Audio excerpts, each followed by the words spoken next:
며칠 후에 바울이 바나바더로 말하되, 우리가 주의 말씀을 전한 각 성으로 다시 가서 형제들이 어떠한가 방문하자. 마가라 하는 요한도 데리고 가자.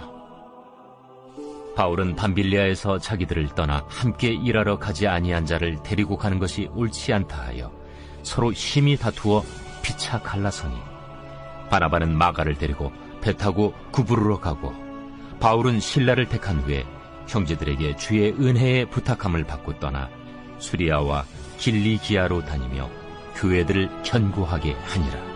바울이 더베와 루스드라에도 이르매, 거기 디모데라 하는 제자가 있으니 그 어머니는 믿는 유대 여자요 아버지는 헬라인이라. 디모데는 루스드라와 이고니온에 있는 형제들에게 칭찬받는 자니, 바울이 그를 데리고 떠나고자 할세 그 지역에 있는 유대인으로 말미암아 그를 데려다가 할례를 행하니, 이는 그 사람들이 그의 아버지는 헬라인인 줄 다 알미러라.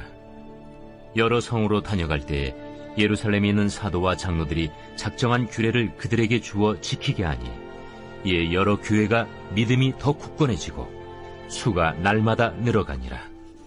지금 미얀마에 쿠데타가 일어나면서 전 세계가 지켜보는 상황인데요. 잘 아시겠지만 미얀마가 경제적으로 굉장히 어려운 나라입니다. 그러면 얼마나 어려운 나라인가? 이 정권이 바뀌면서 좀 나아졌는지는 모르겠는데, 이전까지 세계 속에서 미얀마의 경제 규모가 150이 정도 됐거든요.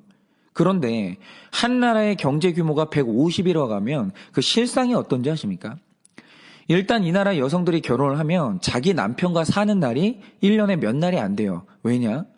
일단 남자들이 결혼해서 가족을 부양하려면 미얀마 안에서 일을 해서는 가족 부양이 안 됩니다. 왜냐하면 미얀마에서 4년제 대학을 나온다는 것도 어려운데, 그렇게 힘들게 공부해서 직장에 가면 학사 학위를 가진 사람의 초봉이 얼마인지 아십니까? 우리나라 돈으로 2만 원이에요. 여러분, 미얀마가 아무리 못 살아도 2만 원을 받아가지고는 한 가족이 살 수가 없는 거예요.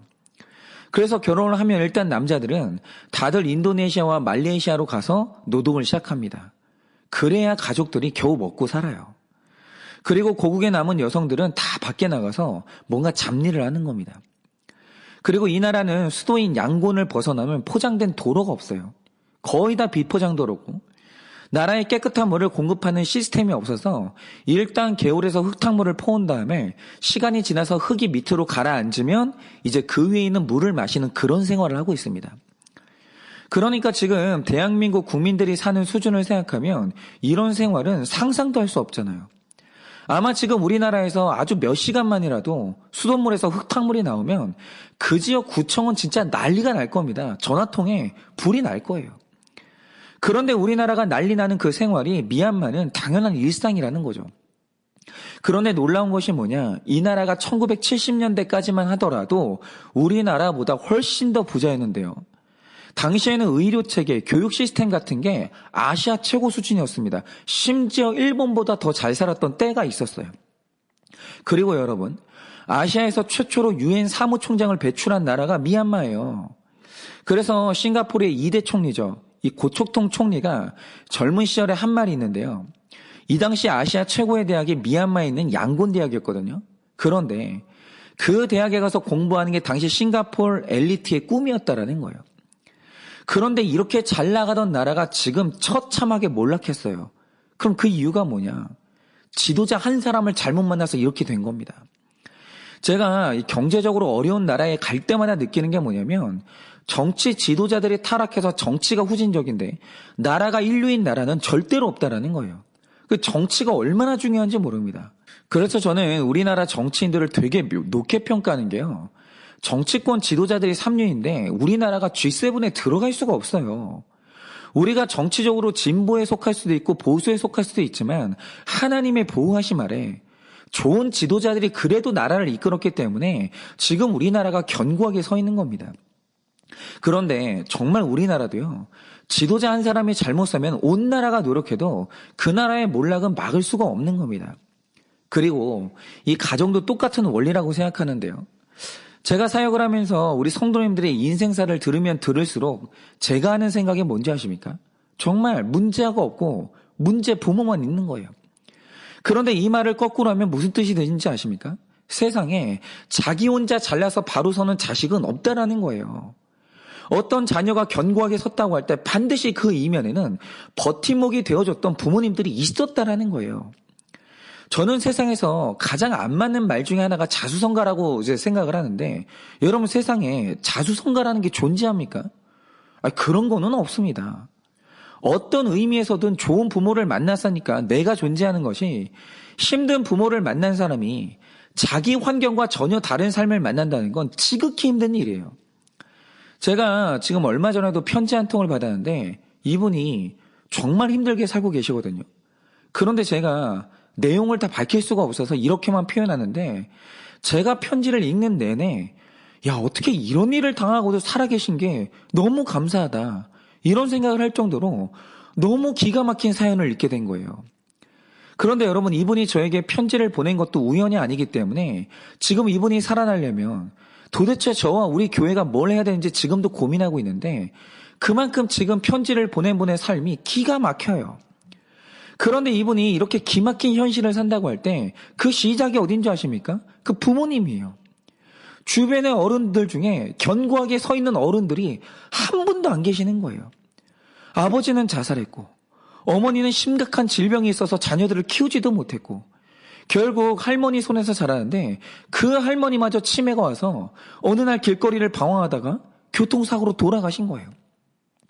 여러분, 이렇게 힘든 어른들을 만나서 밝고 자신감 있게 살아간다는 게 가능한 일이겠습니까? 그러니까 누군가의 인생이 견고하게 일어선다는 것은 자기 혼자 잘나서 그렇게 된 게 아니에요. 그런 사람은 없어요. 반드시 그것을 가능하게 해준 이유와 원인이 있어요. 그리고 반대로 그 삶이 무너질 때 그것도 그 이유가 있는 거예요. 그런데 오늘 말씀을 보면 교회사 속에서 최초의 선교사인 바울이 나오는데, 오늘 말씀 40절이 기록하는 정말 멋진 구절이 뭡니까? 사도 바울은 자신이 양육한 교회들을 견고하게 했다라는 거예요. 그러니까 여러분, 지금 전 세계 교회가 견고하게 서 있는데 그렇게 된 이유가 뭡니까? 그것을 가능하게 한 우리 믿음의 선조들이 있었다라는 거예요. 이유 없이 견고하게 서 있는 건 없는 거예요. 그러니까 당시 초대 교회들이 견고하게 섰을 때 그건 우연이 아니고요. 그걸 가능하게 했던 훌륭했던 주의 종들이 있었던 거죠. 그러면 여기서 우리가 묵상할 건 이겁니다. 바울이 교회를 견고하게 세웠을 때 그 방법이 뭐였냐라는 거죠. 그래서 오늘은 이걸 좀 묵상하고자 하는데요. 제가 앞서서 말씀드린 그 한 성도님의 기막힌 메일을 읽고 나서 제가 혼자 굉장히 많은 생각을 했는데요. 그 중에서도 좀 깊이 생각한 게 뭐냐면 저와 제 형제들의 인생이에요.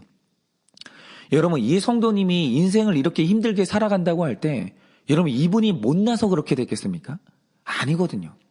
반면에 누군가가 모범적인 인생을 살고 인생을 견고하게 산다고 할 때 그들이 잘나서 그렇게 된 게 아니라는 거예요. 제가 우리 성도님들의 삶을 들을 때마다 늘 확인하는 게 뭐냐면요, 평범한 삶이 가장 비범한 삶이라는 거예요. 여러분, 우리가 잘 몰라서 그렇지 각 사람의 삶을 살펴볼 때 세상에서 제일 어려운 게 뭔지 아십니까? 평범하게 사는 게 제일 어려워요. 제일. 그냥 집에 엄마 아빠 있고, 자녀들이 때 되면 학교 갔다가 때 되면 집에 들어오고, 그리고 때 되면 식탁에 앉아서 같이 밥 먹고 함께 나눌 대화가 있고. 여러분, 이게 대단한 게 아니라 되게 평범한 가정의 모습이잖아요. 그런데 이렇게 평범하게 사는 가정이 몇 가정이나 될 것 같으세요? 별로 없어요. 여러분, 이렇게 평범한 가정 하나 세우는 게 얼마나 어려운 줄 아십니까? 너무 어려운 거예요. 그런데 가만히 제 형제들을 보면 정말 감사한 게 다들 평범하게 잘 살아요. 세 형제들이 다 현재까지는 아내가 아직까지는 한 명이에요. 2명, 3명은 아직 없고 한 명이에요. 다들 결혼해서 자녀들 낳았고 아내와 남편이 각자의 역할을 하면서 평범한 목사로 살고 있어요.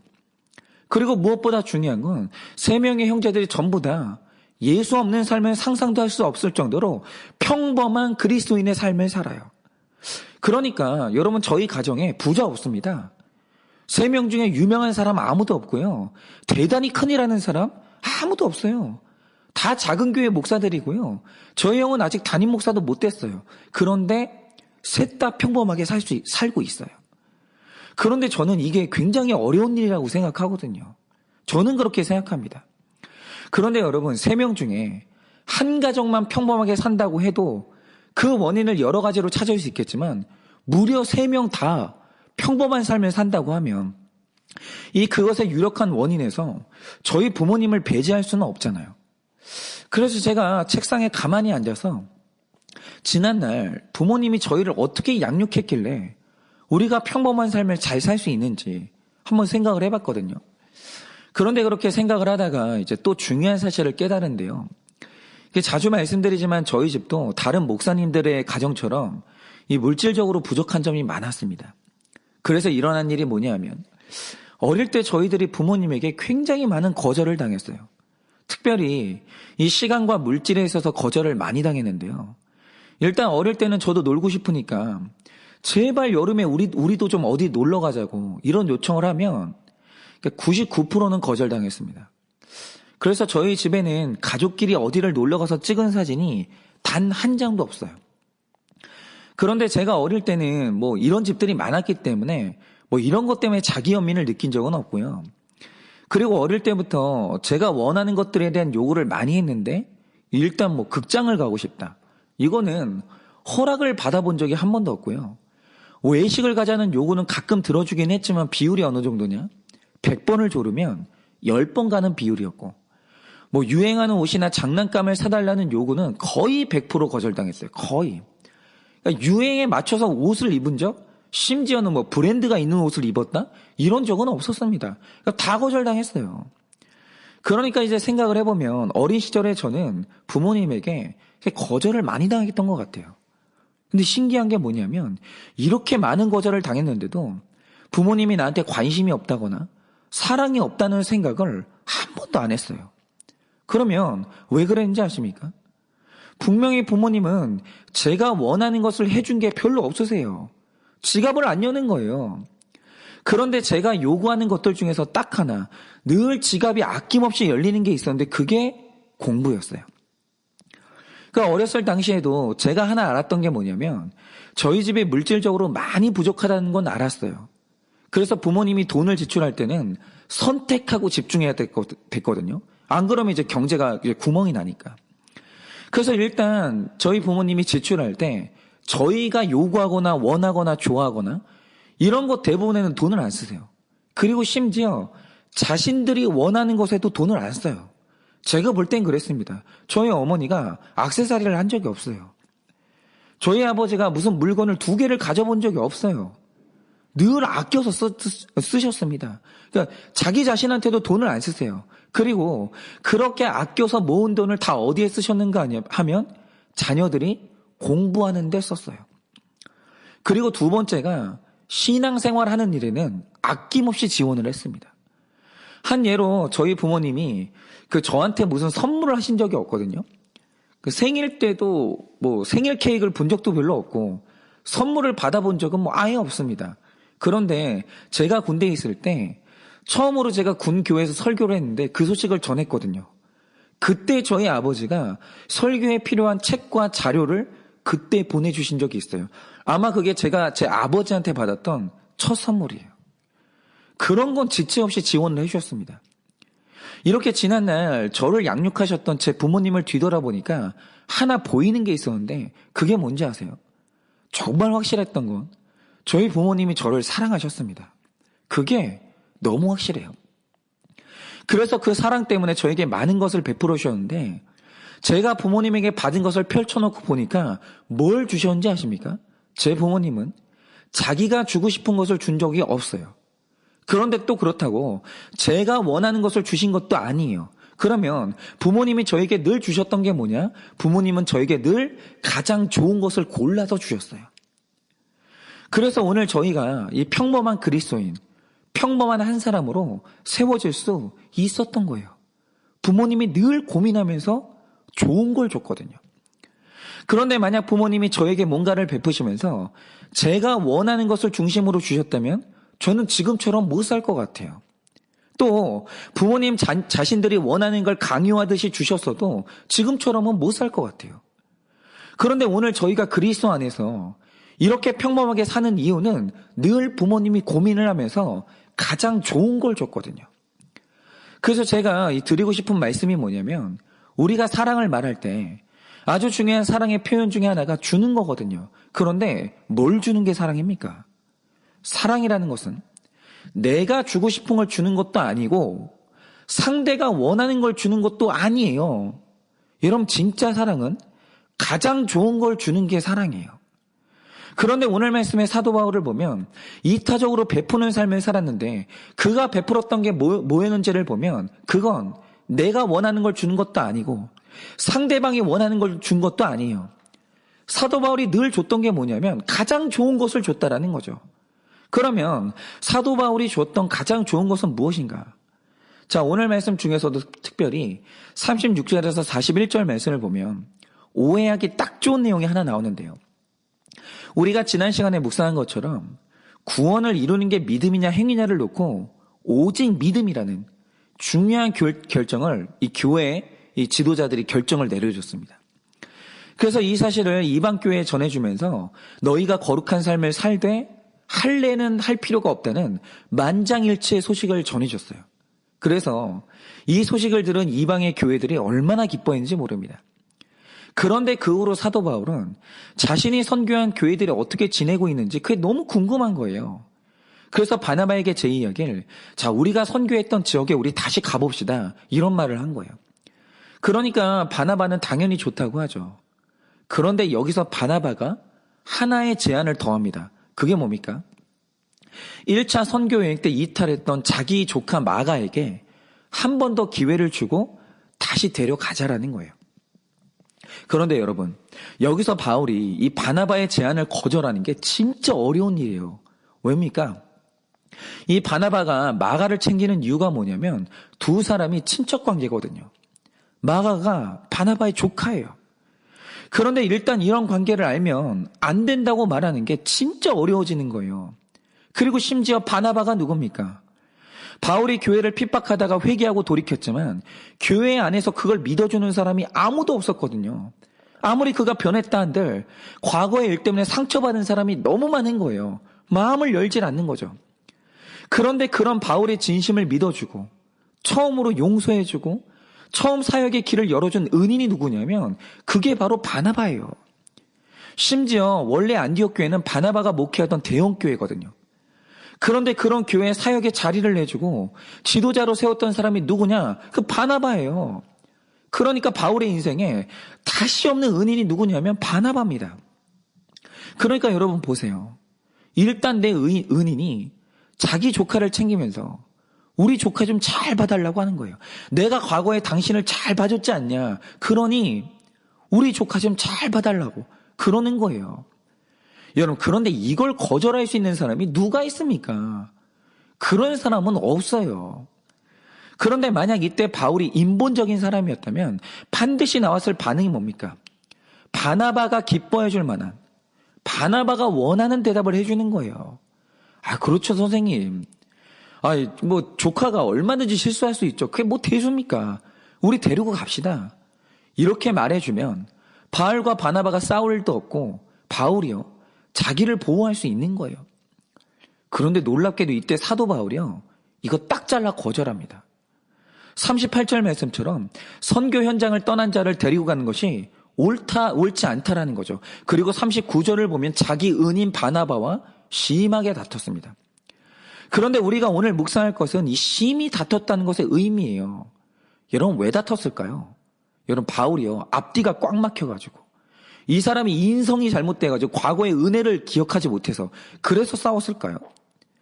여러분 제가 어떤 주석을 보니까 이 다툼을 인간적으로 감정적인 다툼으로 묘사했는데 저는 그거 굉장히 잘못된 해석이라고 생각합니다. 왠지 아세요? 골로새서 4장 10절 그리고 빌레몬서 1장 23절을 보면 바울이 마가를 언급하는데 사람들이 마가를 무시할까 봐 적극적으로 챙겨줍니다. 그리고 마가를 지칭할 때 정확하게 뭐라고 지칭하느냐? 그는 나의 동역자라고 말하는 거예요. 그리고 디모데후서 4장 11절을 보면 마가가 보고 싶다고 하면서 마가를 데려와 달라는 부탁을 하는 거예요. 그러니까 이런 걸 보면요. 바울이 처음에는 마가를 싫어했는데 나중에 후회를 해서 마가에 대한 태도를 바꾼 게 아니라 애초에 마가를 미워한 적이 없었어요. 그가 마가를 사랑해요. 그리고 더해서 이 나의 은인 바나바의 친척이기 때문에 더 신경을 써줬다고요. 굉장히 사랑했습니다. 그런데 왜 지금은 바나바와 다퉈가면서까지 데려가지 않는 겁니까?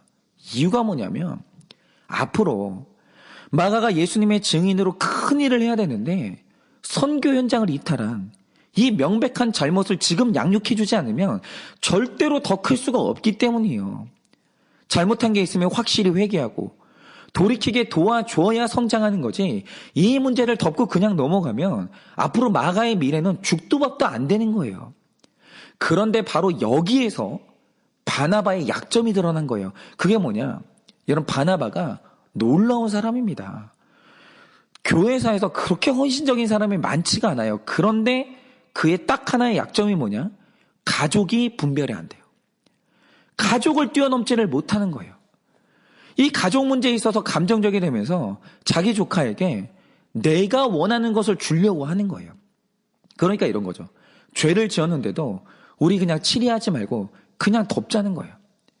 내 조카를 치리하자니 내가 너무 힘든 거예요. 마음이 너무 아픈 거예요. 그래도 그거를 못하는 거예요.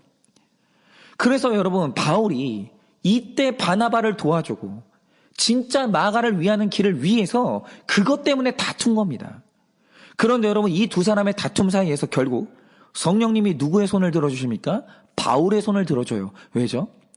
이날 바나바가 바울과 심하게 다투고 헤어졌는데 이후로 사도행전에서 바나바의 이름이 사라집니다. 그런데 이건 성경이 바나바를 정죄했다는 뜻이 아니에요. 문맥이 그래요.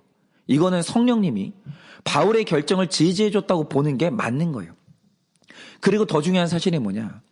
한 번 선교 현장에서 이탈했던 마가가 이렇게 호되게 혼나고 나서는 훗날 예수님의 행적을 기록하는 마가복음의 저자로 성장했다라는 거예요. 그리고 두 번 다시 같은 죄를 짓지 않아요.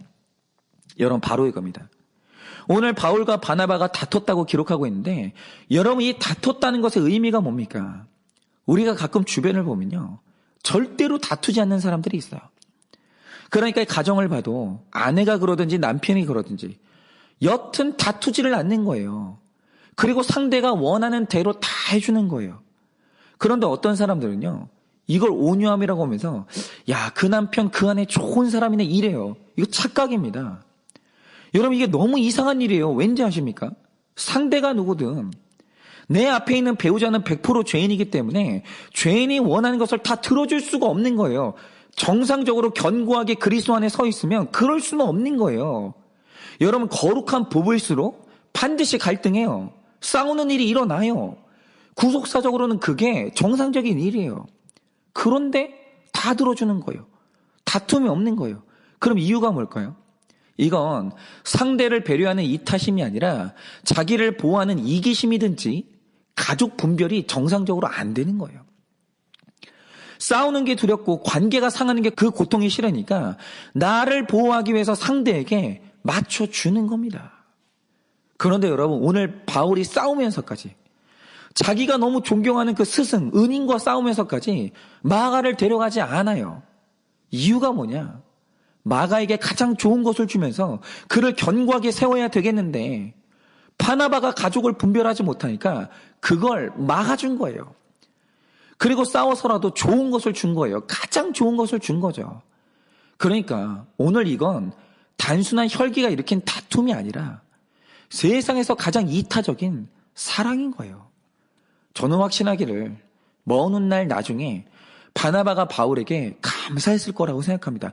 왜냐하면 이 바울의 치리를 통해서 오늘 마가가 견고하게 일어섰거든요. 여러분, 바울은요, 이타적으로 잘 분별하고 최고의 사랑을 준 거예요. 그러니까 여러분, 오늘 우리가 바울처럼 우리 안에 구속사의 가치관이 확실하고 이타적인 마음이 있으면 위로해야 될 때가 언젠지, 그리고 우리가 그 사람과 싸워야 할 때가 언젠지, 또 드러내고 싸우고 혼내야 될 때가 언젠지 정확하게 알 수 있습니다. 진짜 이타적인 사람은 싸우기도 해요. 나를 보호하지 않거든요. 그런데 구속사도 모르고 이타적인 마음도 없으면 둘 중에 하나가 반드시 나타나요. 그게 뭐냐? 늘 내가 원하는 것을 우기면서 강요하면서 준다든지 그게 아니면 상대가 원하는 것을 다 들어주든지 둘 중 하나를 하게 되는데 뭐가 되었든 그건 사랑이 아니에요. 그건 이기심의 다른 두 가지 형태예요. 여러분, 비교의식의 다른 두 가지 형태가 뭡니까? 교만 아니면 열등감이에요. 교만과 열등감이 똑같은 부모가 뭐냐? 그게 바로 비교의식이에요. 마찬가지지. 이기적인 마음의 두 가지 형태가 뭔지 아십니까? 내가 원하는 것만 주든지 상대가 원하는 것만 주든지 둘 중에 하나만 하는 거예요. 그건 이기심이에요. 여러분, 바울처럼 구속사 안에서 가장 좋은 것을 줘야 내 식구가, 내 이웃이 견고하게 세워지는데, 혹시 여러분의 사랑은 없고 구속사의 가치관이 없어서 늘 내가 원하는 것만 주거나 상대가 원하는 것을 다 들어주는 이기심에 빠져 있지는 않습니까? 그러나 우리가 상대와 내 이웃과 내 식구를 견고하게 세우려면 구속사의 가치관과 이타적인 사랑을 가지고 싸워서라도 가장 좋은 것을 줘야 된다고 합니다. 그러니 오늘도 내 안에 이기적인 사랑은 또 뭔지, 또 내가 해야 될 이타적인 사랑이 뭔지를 분별하셔서 늘 가장 좋은 것을 내 식구와 내 이웃에게 베풀어서 내가 사랑하는 사람들을 견고하게 세워나가시길 예수님의 이름으로 축원을 드립니다.